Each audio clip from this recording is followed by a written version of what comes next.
as we begin, anybody in here like history at all? Okay. History is where it's at. I love history. And the older I get, the more I like it.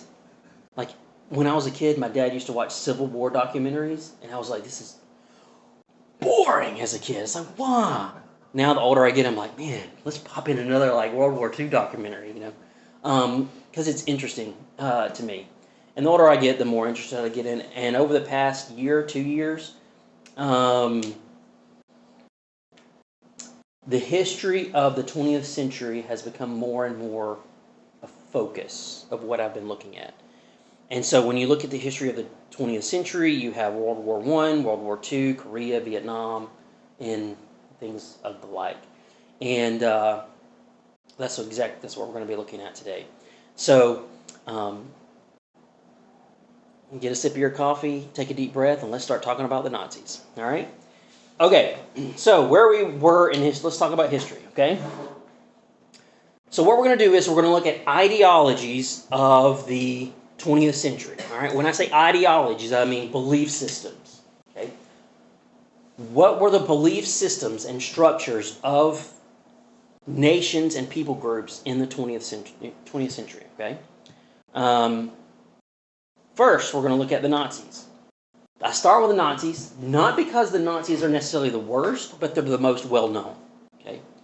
If I call you a Nazi, generally speaking, you know what I'm saying. At least you know the connotations. But if I call you a Marxist, it's a little more vague, okay?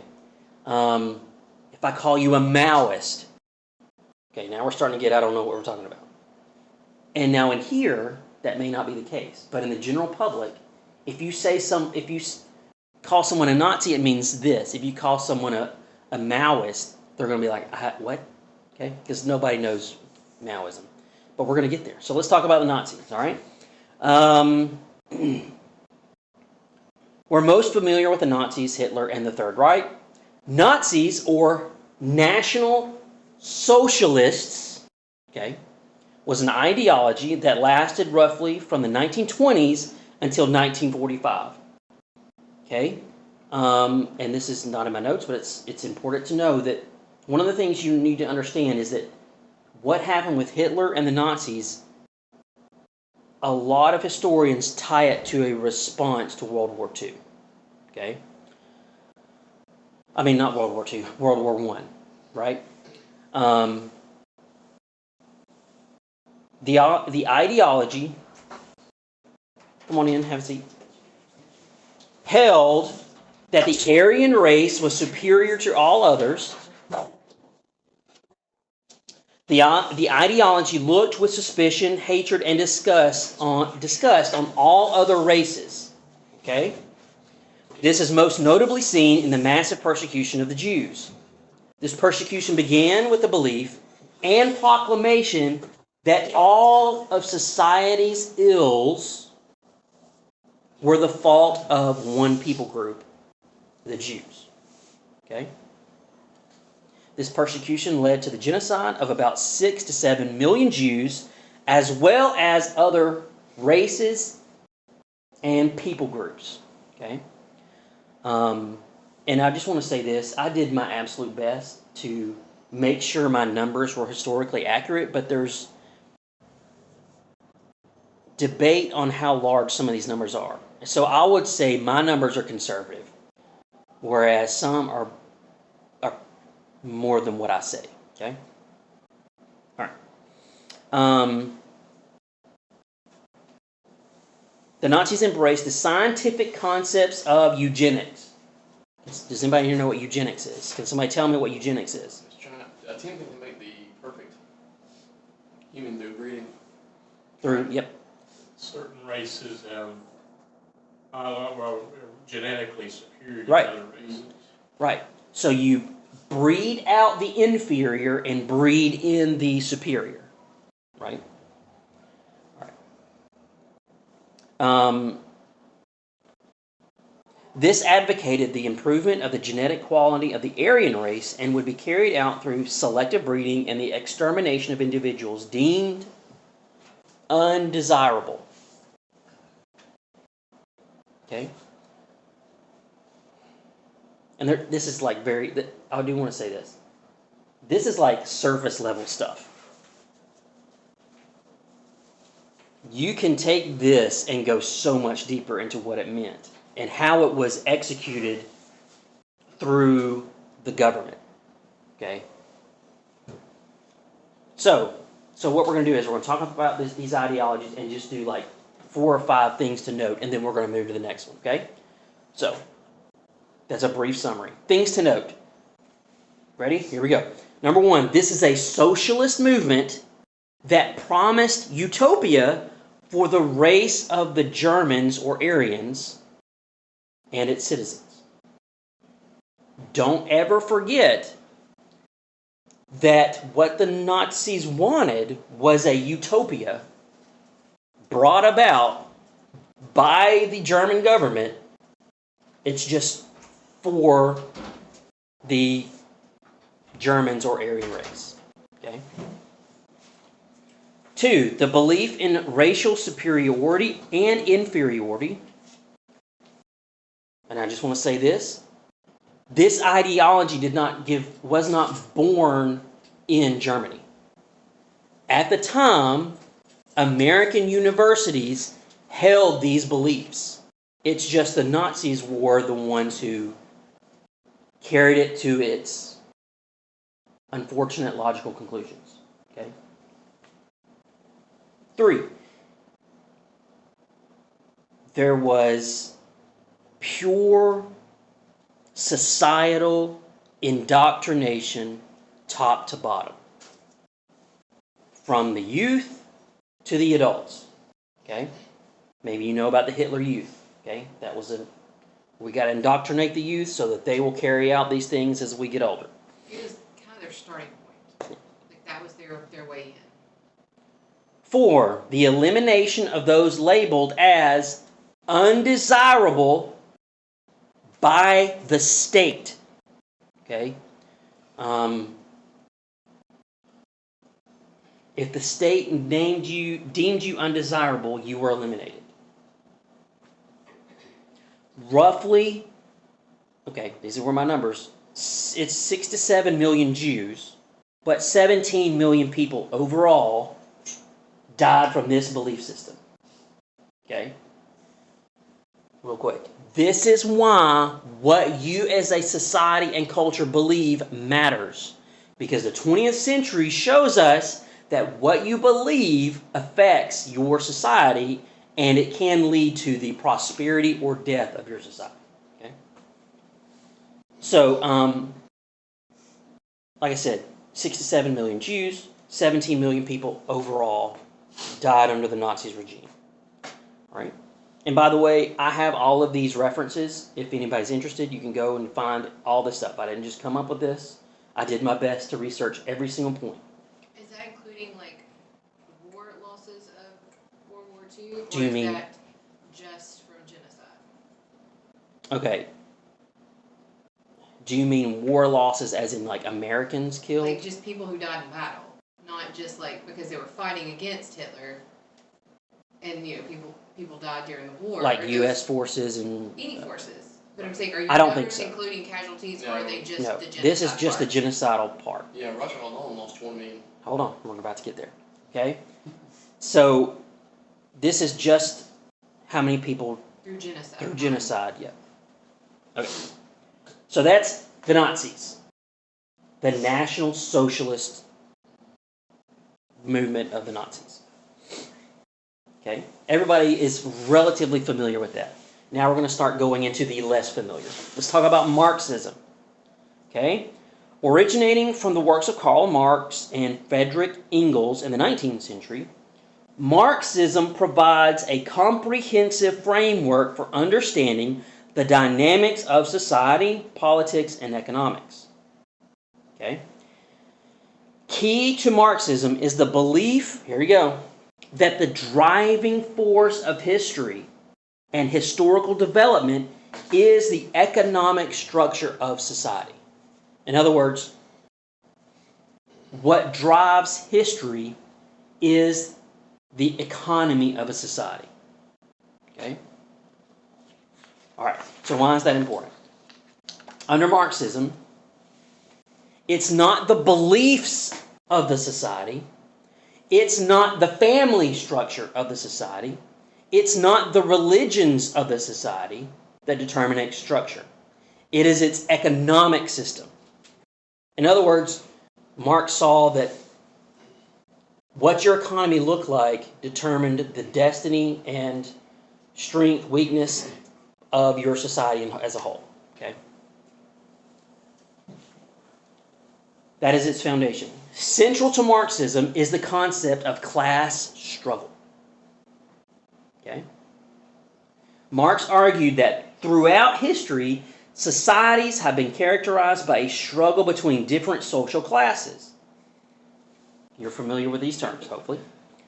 Primarily the bourgeoisie and the proletariat. The bourgeoisie, we have a tendency to think that the bourgeoisie were the rich. Okay. If you owned a business, a farm, a home, or had wealth of just about any kind, you were considered the bourgeoisie. So, do you want a home? Yes, you are the bourgeoisie. And the proletariat, which is just the working class Joe. Right? Marx envisioned communism as the ultimate goal, where the class struggle would lead to the establishment of a classless and stateless society. Okay? And I know that some of this is like, might be a little, okay, I need to think about this a little more. I'm doing my best. In this communist society, the means of production would be collectively owned and wealth would be distributed according to needs. Okay?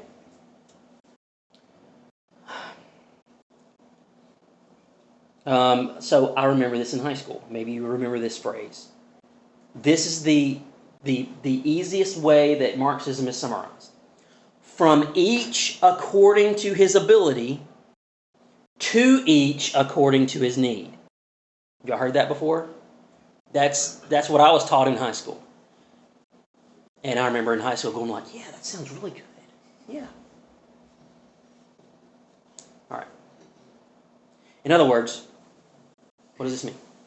You work for the collective good of society and its well-being and needs. Okay? And this is specifically laid out in Marxism. All of your time, talents, skills, and capabilities do not serve you or your family primarily, but serve the well-being of the society as a whole.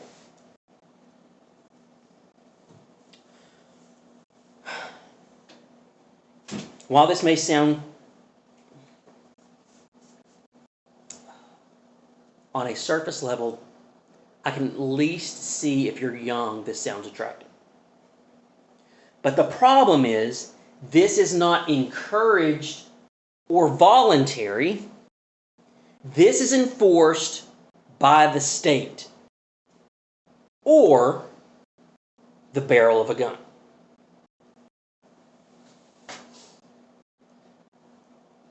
It never really ends up being equal, because then you have everybody equal and visible. Exactly. Then you have the government who enforce you. Yeah. So just really quick. All right. So this was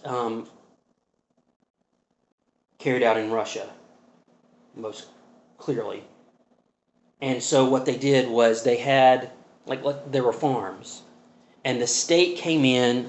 So what happened was they made the poor and the young disgruntled and turned them into enemies of those who owned property, farms, businesses, and said, and the government and those who held this belief, hey, come on in, said the people who own these businesses and these farms, they didn't earn that, they stole it, and you are poor because they have what you need. And so the state, this is what happened, came in,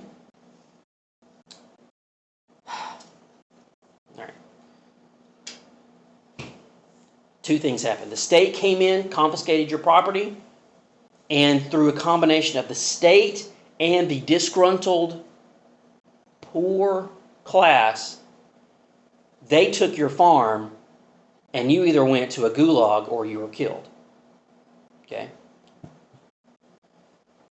The problem with that is this, and we're going to talk about it in a minute. This is why millions of people starved to death under Lenin and Stalin. The people who ran the farms knew how to run a farm. That's why they had the farm. When the state took over the farm and put the poor and those who didn't know how to run the farm in charge of the farm went to pot and everybody in the community starves. Okay? And that was seen all over Russia. So, Go ahead. some people would say, though, just on the surface, that Marxism sounds a lot like the early church in Acts. Yes. And I said this last time. But a lot The of- difference is that was voluntary. Like, the pastor can encourage you to serve your community, to let your time, talents, skills be in the service of those in need. But it's different if the pastor does it while aiming a gun at your head and says you will do this. Completely different. Okay? I'm gonna Yeah, point you're that good. out. You're good. All right. Okay. The principles. This principle reflects the vision of a society where wealth and resources are shared equitably. There is no private ownership of the means of production. Importantly, Marxism emphasized equality of outcome or equity. In other words,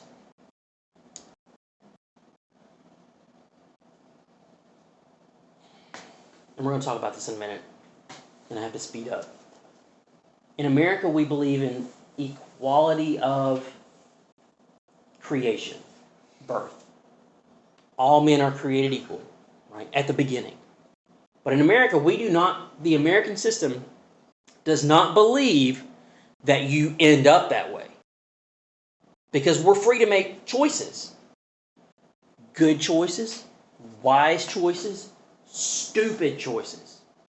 And most often, your life ends up as a sum of all those choices.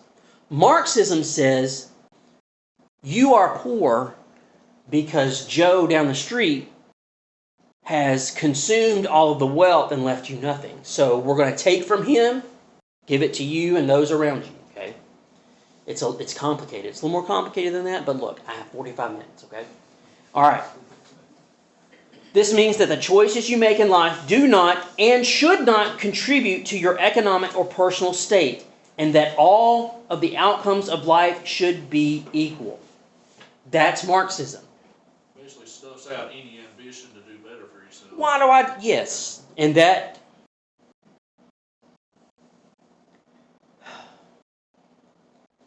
is one of the things that leads to a society's collapse and misery. Because everybody in this room knows, if you want to achieve something, you have to have like the goal of achieving it in order to drive you to make the sacrifices necessary to achieve it. If the government steps in and says,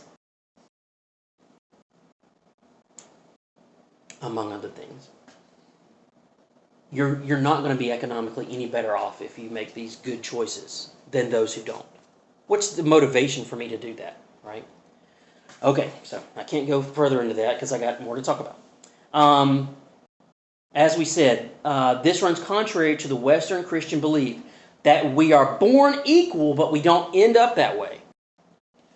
This is why I don't know how in tuned you are to the news or politics and things of the sort. When you hear someone say equity, they mean everybody is, despite the choices, everyone should be made equal by the state. That's different than equality, where the state treats you as equal. All right? Again, this is just surface, okay? All right, under Marxism, it was believed that the workers should rebel against the ruling class. The ruling class were business owners, farmers, landowners, etc. And in so doing, they would implement the ideals of Marxism into the society. This is and was known as the Workers' Revolution. Okay? Your boss did not earn what he got. He has stolen it. So you, the worker, should take from your boss what he has stolen. When that happens nationally, you are changing your society. Okay? And what you saw in Russia is the collapse of your economic system. Okay? Because, just really quick, this is what you're doing when you do that. You're assuming a lot in that system. You are assuming that everyone who has stole it is evil and has evil intentions and is oppressing you. Anyway. Okay, so we talked about, remember, the Nazis? Things to note there. Now let's talk about Marxism and things to note. Structures of hierarchy are to be dismantled as they help support the rule of the elite or those who own businesses, farms, land, homes, etc. Structures of hierarchy.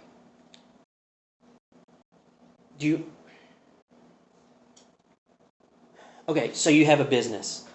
If you're involved in a business, your business is set up as a hierarchical structure. You have the guy at the top, you probably have a board, they make decisions, the next guy under them, and it just filters down. Marxism says all of that is evil. Okay? Because it's not equal. The guy at the top shouldn't be getting paid more than the guy at the bottom, despite their skill set, right? Despite what they contribute to society or the business. I can't go into that further, but it is anti-structure. 2, there is no private ownership of anything, including your personal... This is huge, guys. Listen. In Marxism, there is no private ownership of anything, including your personal skills, talents, or acquired wealth. You also do not work for your own sake. You work for the sake of society as a whole. Next, the state enforced equity of outcome as a framework for what is considered a just society. Society is only just if everybody reaches the same level of economic success. Okay? This is why we hear things like we do not live in a just society. Why? Because everybody's not on the same plane. Okay? Put that in a little filing cabinet and hold on to it. And that is state enforced under Marxism. This ideology led to the death of nearly 20 million people under Lenin and Stalin's Marxist-ruled Russia. Everybody knows about the Nazis. But just as many people died in Lenin and Stalin's Russia as did in the under Hitler. So we've talked about the Nazis, the National Socialists. We've talked about the Marxists. Now let's talk about maybe someone you probably don't know anything about, and that is Chairman Mao. Okay? Nod your head if you've heard of Chairman Mao. Okay? Nobody is taught about Chairman Mao. Maybe your kids learned something about Lenin and Stalin. You know they learned something about Hitler. But I've never seen a lesson on Mao. You ready for this? Crazy. All right, Maoism, also known as Marxist, Leninism, and Maoism all combined. Okay. No, Chairman Mao combined Marxism and Leninism. It's a political ideology, an ideological theory that emerged from the ideas of the Chinese communist leader Mao Zedong. Okay? Ooh, I've got to hurry up. It is developed and adapted from the beliefs of Marxism, of Marxism and the Leninist principles, and it's Marxism applied to the Chinese culture. Okay, say it like that. In other words, Mao takes the principles of Marx and adapts them to where China was at the time. Within Maoism, class struggle was emphasized. It's Marxism, so it's the same thing.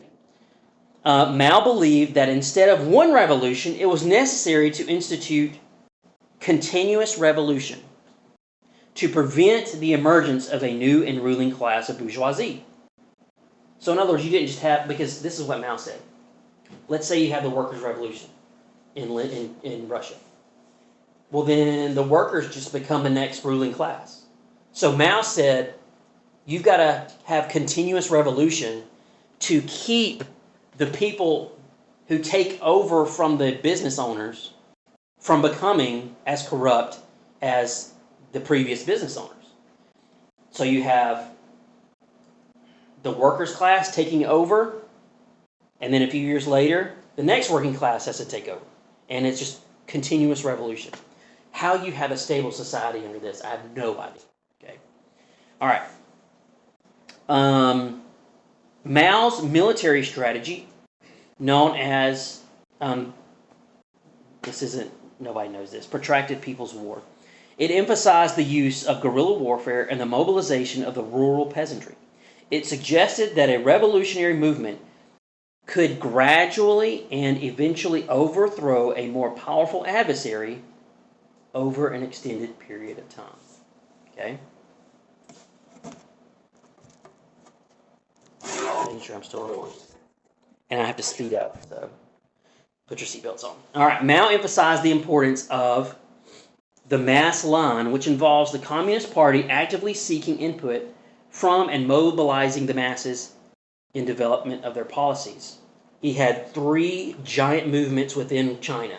Okay, you ready? I'm going to burn through these. First, it started with the 5-year plan from 1953 to 1957. Mao began this plan, which involved massive industrialization of China over a 5-year time frame. Okay? Next, the Great Leap Forward. When the 5-year plan failed, he instituted this, Great Leap Forward. Mao instituted this from 58 to 62. This was a plan to rapidly transform China from an agrarian to an industrialized society, socialist society. This saw the consolidation of all farmlands into state-controlled lands for the good of the people and the betterment of society. At this time, peasants were encouraged to create backyard furnaces to produce steel for the state. This led to low-quality steel and mass starvation due to the diversion from farmlands to the production of steel. Okay, and it's complicated, but that it is what it is. This, let's see here. Also, as part of this plan, the government aimed to eliminate all pests from society. Guys, this is fascinating. Follow the science. We need to protect our crops. What is eating our crops? Rats, snakes, birds. Let's eliminate those. Our crops will be bountiful and we can feed our nation. So they eliminated those.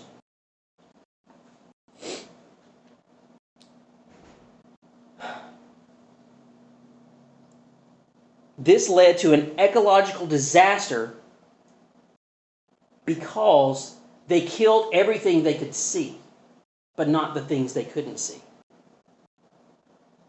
And led to one of the most deadliest famines in history. Hey, guess what? There is a balance to all of this. You can go on YouTube, watch videos of Mao's China killing all the birds. Okay? What do birds eat? All the little insects that pollinate your crops, that keep things healthy, right?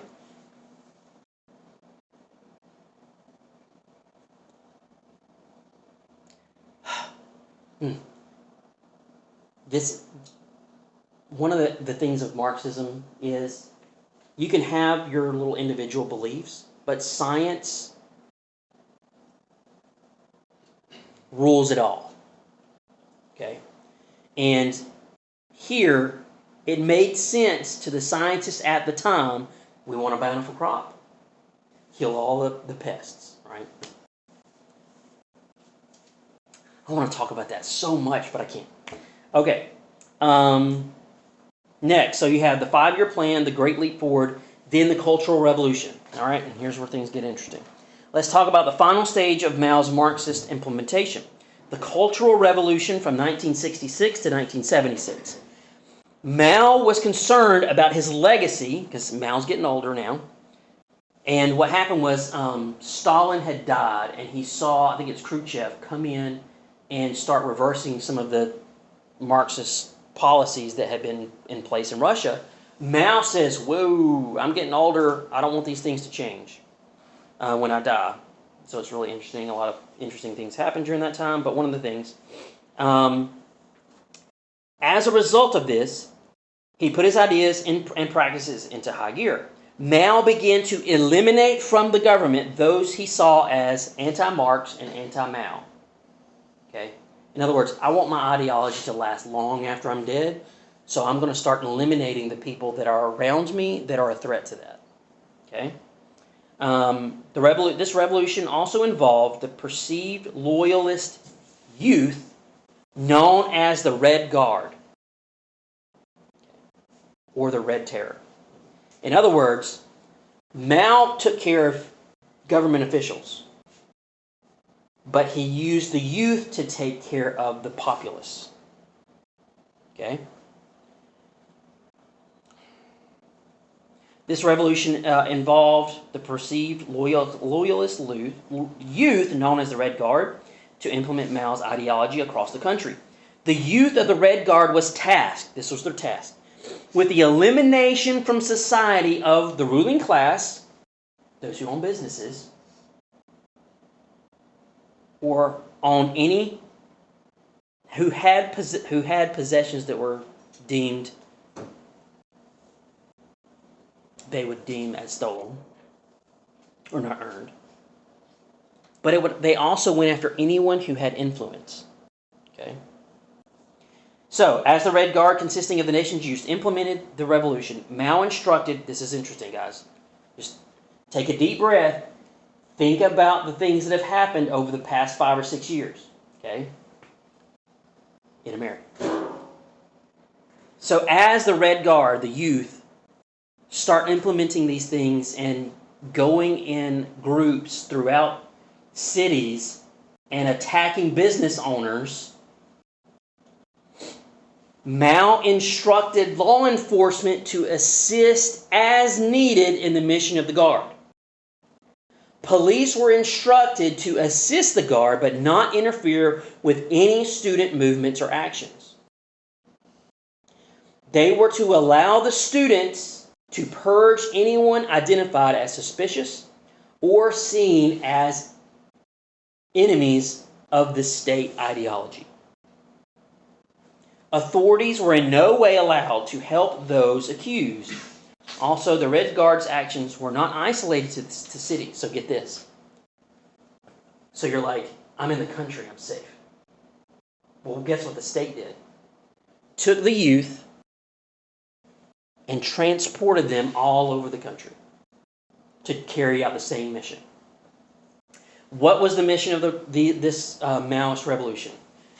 What was the mission? Okay, this is your job, crazy youth. This is what you're going to do. 4 things. You ready? Destroy the old culture. Destroy the old ideology or beliefs. Destroy the old customs and destroy the old traditions. In summary, it was to destroy history, the history of China, and rewrite it centered around Mao and his ideology. Ready for this? Buildings were renamed and cultural historical sites destroyed. If you said a word or did not fall in line, if you said a word against them or did not fall in line with this new cultural identity, you were humiliated publicly, tortured, and executed.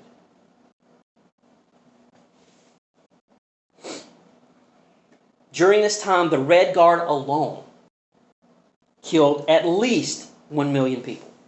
This is the youth. All right, things to note here. This is Marxism. In fact, this is what's interesting. You may hear someone say, yes, we want to implement Marxism now because it's never been implemented correctly. Guess what? Mao criticized Lenin and Stalin and said they were not implementing Marxism correctly. Okay? So he said, I'm going to do it right. All right? So that's one. Two, the youth were indoctrinated and they were important to the implementation of this ideology. Three, the entire history, culture, and traditions were changed, I want to say overnight, but within a few years. Four, those identified as against the revolution or the new society were eliminated. Mao and his implementation of Marxism is responsible for roughly 40 to 80 million deaths.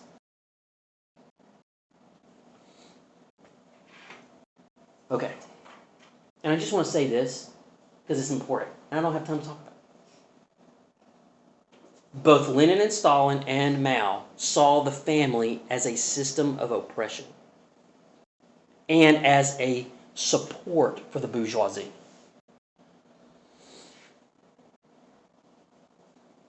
Okay. So that's history, all right? We can talk about that for hours. All right. So now the question is, where are we now? All right. Just really quick, we don't have time to talk about it, but you can just nod. Does any of this stuff sound familiar to anything that's going on today? Yes. All right. I think you would all agree. We as a nation, we have been demoralized as a nation. Our traditions have all been, our traditions are all but destroyed. Our institutions are corrupt or they are weakened at best. And we are, guys, we are a far cry from the nation that changed the world with our declaration that all men are created equal.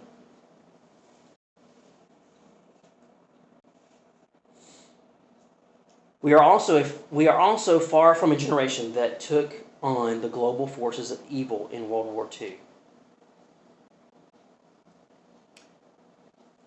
So, because everybody in this room has probably had this conversation. Man, my grandparents' generation was different, right? Is this an accident?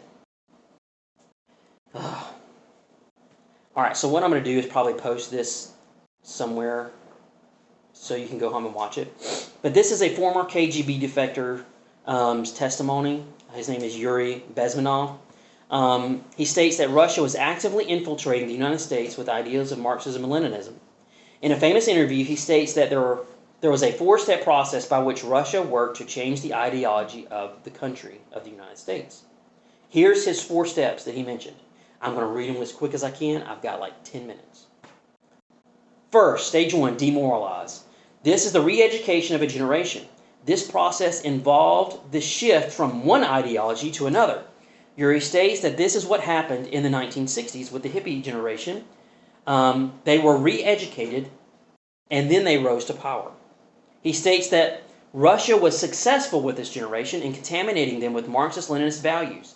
He further states that you know this is true because that generation was demoralized, or, in his words, the values of that generation suddenly looked different from the previous generations. We know this to be true because we can look at statistics and prove it, okay? If I have time, I'm going to do that. Uri states, as I mentioned, okay, I'm going to skip that. Stage 2, destabilization. During this period of implementation, the essential structures and elements of a nation are targeted for the sole purpose of weakening them.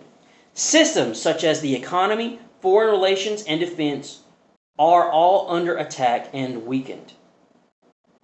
I think we can all say that our economy, foreign relations, and our defense are weak. Stage 3, the crisis. Uri states that a crisis must occur that will bring a violent change of power, structure, and economy to the nation. Last stage, 4, normalization. This is when your country is taken over by the ideology of Marxism and you are living in a new reality. Uri adds, if people will fail to grasp the impending danger of that development, nothing can ever help the United States, adding, you may kiss goodbye to your freedoms. This interview was given in 1984, and at that time, he was addressing and warning against the rise of baby boomers to power and the policies of the Democrats at that time. Okay? He ends with this. This interview is incredible, by the way. All right. He says this. This is how he ends the interview. Most of the American politicians, media, and educational system trains another generation of people who think they are living at peacetime, said the former KGB agent. This is false. The United States is in a state of war. It is undeclared war. It is an undeclared war against the basic principles and foundations of this system. Okay? All right. So you're like, okay, are we starting to get in conspiracy theories? All right. I'm giving you one Sunday to tell you what I believe. You can disagree with me. That's fine. Okay? This is my one Sunday to say, this is what Justin believes. I can disagree with it, and that's fine. But I'm trying to do everything I can to show you history. All right? So here's my thoughts. This is what I believe. We are seeing a combination of Russian Marxism and Maoism in America today. Our culture in no way holds to the principles of generations before 1960. The basic structures of the United States are now upside down. So I'm just going to say this. I don't have time to do it. Look at statistics. Divorce rates, out of wedlock births, single family homes. It's flat until you get to the 60s and it starts to do this. Guys, I can show you the charts, man. Okay. I don't have time to go into it. I have it all here, but I can't. So why do you think this is true? Ready? What was the mission of the Mao-led Cultural Revolution? It was fourfold. Destroy the old culture, destroy the beliefs of the culture, destroy the customs and traditions of the culture. That is what's happening, guys. You can call me a crazy loon, but you know that's true. All right. I'm not going to name names, so I'm going to try to keep this as vague as I possibly can. In 2008, this was said of the president-elect. He knows that we're going to have to make sacrifices. We're going to have to change our conversations. We're going to have to change our traditions, change our history. We're going to have to move into a different place as a nation.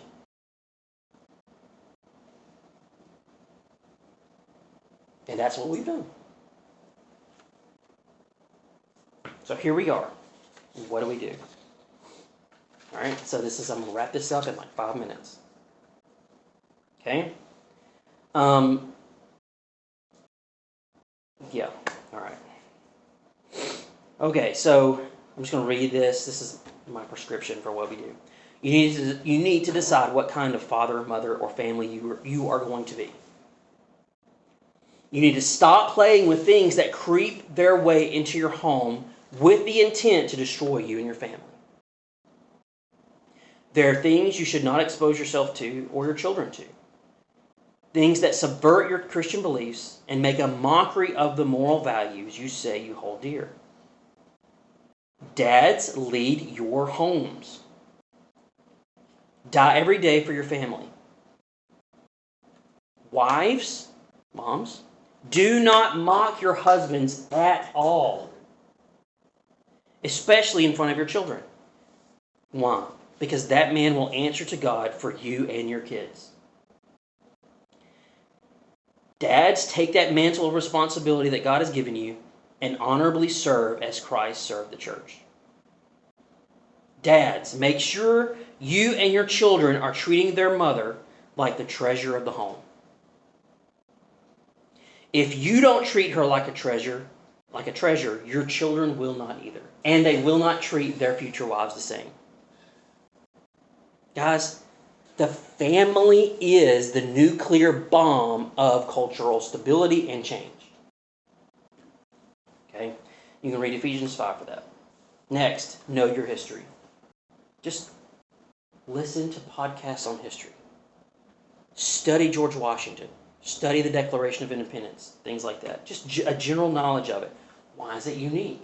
Why did it change society? Why is it different than anything that we had ever seen before in the history of nations of the world? Third, pay attention to what your children are being taught. I don't care if you're homeschooled, if you're private schooled, if you public school, whatever. Pay attention. Know the teachers. Okay. Next, stop wasting time. Fill the time. Look, I'm not talking about relaxing. There's time to relax. But don't waste your life. Okay. Fifth, stop entertaining yourself to death. The world, the nation, your neighbors, your family, and you are at a precipice, and instead of preparing to be a pillar and an immovable force, we play like we're not at war.